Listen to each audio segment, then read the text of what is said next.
I don't know what's going on here. Oh boy. I don't know. So many police.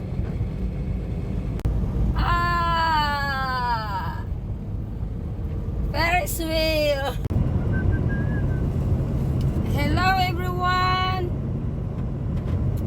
Good morning. It's 10 o'clock in the morning. And as usual, we're on the road again. Say hello, honey. Hello. And I'm having a Dunkin' Donuts for breakfast.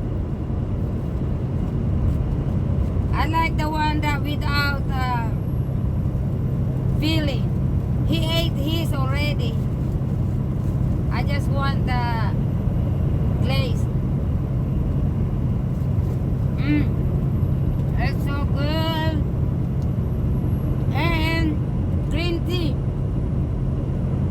with ginger. Hot tea.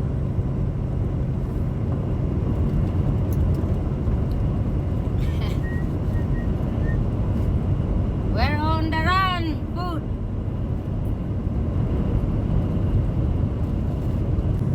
Anyway, guys, I want to continue my story in Tennessee. It's so bright. Well, we arrived in Tennessee in November 1992. And it was snowing and it was so cold. So we moved in with them in a 2-bedroom house that they had, and our stuff was in the storage at this time. It was awkward because I knew back in my mind that her husband wasn't a welcoming person when he was in the Philippines, you know. But it's better than for me to be in Pennsylvania with his dad.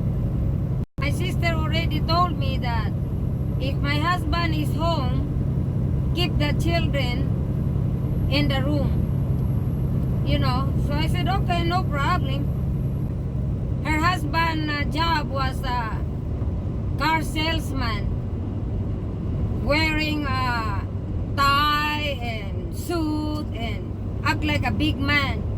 Well, back then I didn't know what the car salesman was, you know, and I thought he had a good job. So that's what we did. That's what me and my children used to do. When he's home, they can't go in the living room. We stayed in the bedroom. You know, that's fine with me. I didn't have no problem with my kids. But the kids, sometimes when they hear the TV, my little one would come out sometimes in the bedroom and saw him watching TV there, and she would just stand there and watch TV. And later on, she would ask question, uncle, what's that? Because she's learning how to talk. And you know, he was like, hush. You know, my kids can't say anything, you know, without him saying hush, like a dog. My sister the next day complained again. Oh, my husband said your kids need to be disciplined. My gosh, I don't know what they want me to, how they want me to discipline the 2 years old and the 6 years old. They don't have no kids, so I really don't know how they want me to discipline my kids. We had the Thanksgiving there, and we had a white snow during Thanksgiving. I remember that. After the holiday, he went to look for a job. Back then, the temporary services, it just started. If you go to temporary services back then too, the next day or that same day, you will have a job. That was a quick way to find a job right away. So him to Lowe's hardware store. And so he worked there. I was like, okay, that's good that he got a job right away. The sooner that he can get a job, the sooner we can get out in my sister's house. And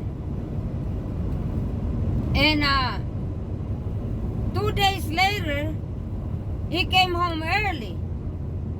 And I said, why? He said, well, they sent me home. They said to report to a agency.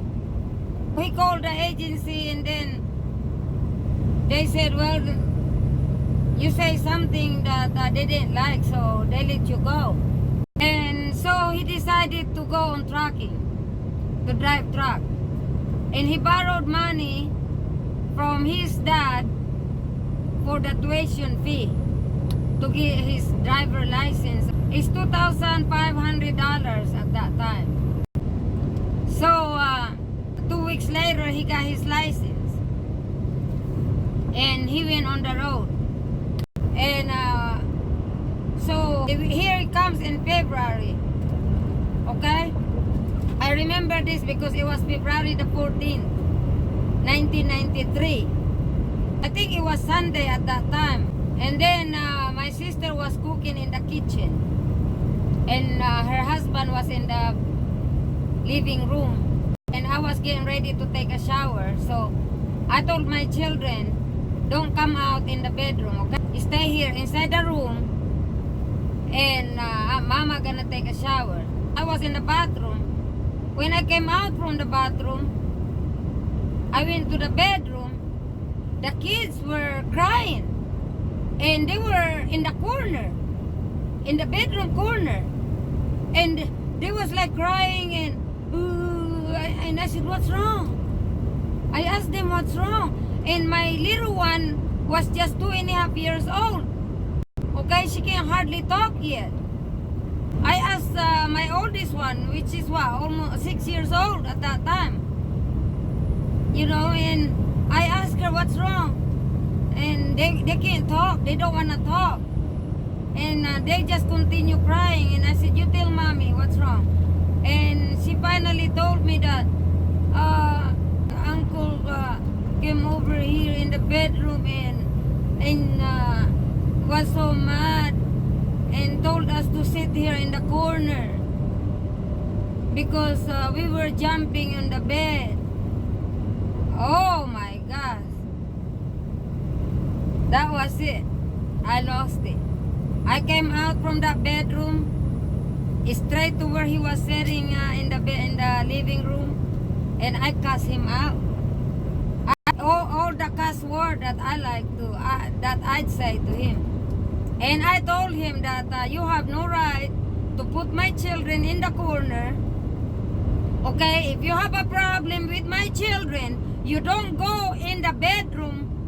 You didn't wait until I come out from the bathroom and tell me what's the problem? And he said, well, they were jumping in the bed. I said, your bed is a junk bed. And then my sister was in the kitchen, and she came out and told me that to apologize. Your kids are very undisciplined kids.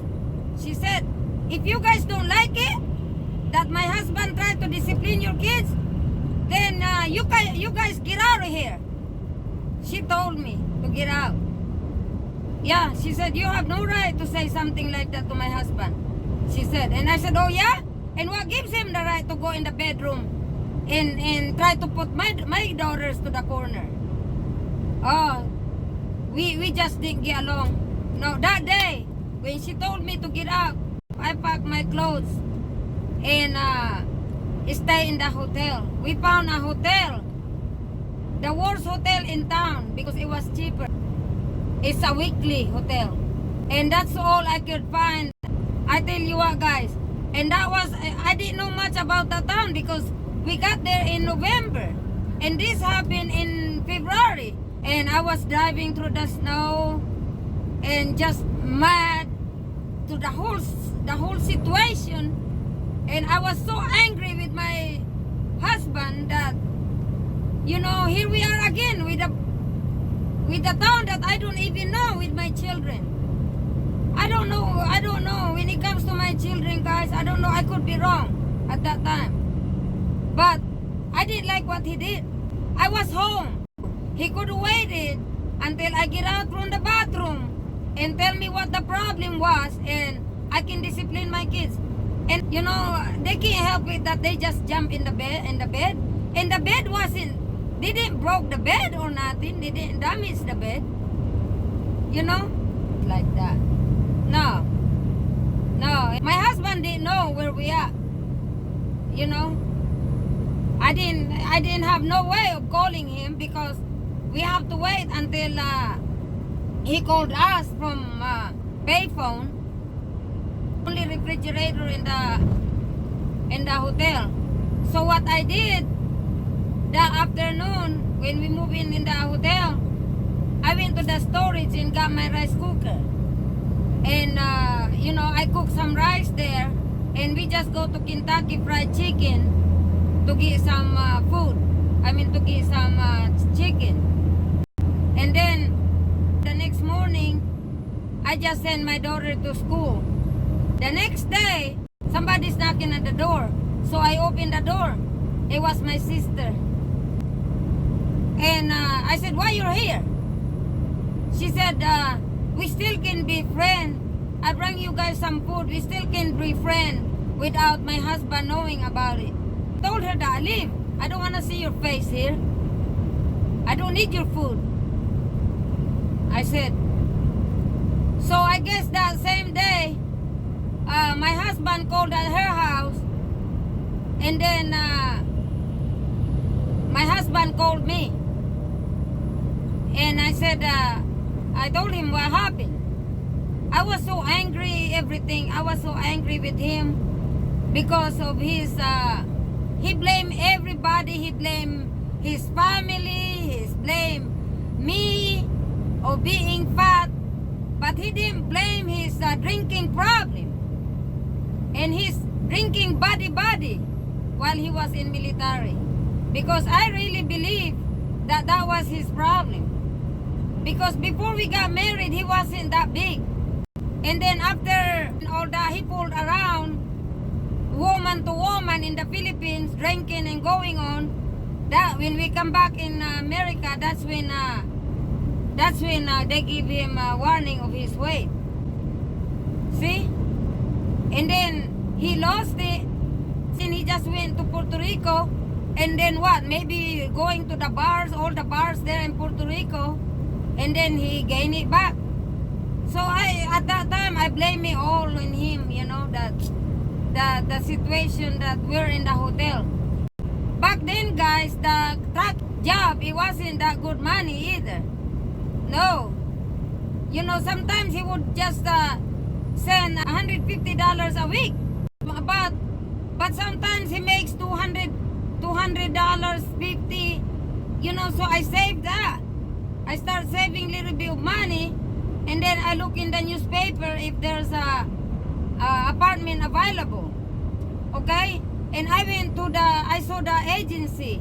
There was an agency that if you give them $50, they'll find you an apartment. And over there, and 2 days later, they found an apartment for me, a duplex, $250 a month. So I had enough money then to put a deposit and 1 month down. Can you imagine that? The hotel was the really bad hotel in town.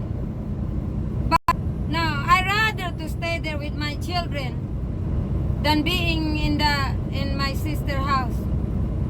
No, it wasn't right for me to stay there. We had no peace. In November to February that we stayed there, because she always tells me that, oh, your kids, my husband said your kids made a noise again. Oh, my kids, you know, every time she wakes up, she said that her husband complain.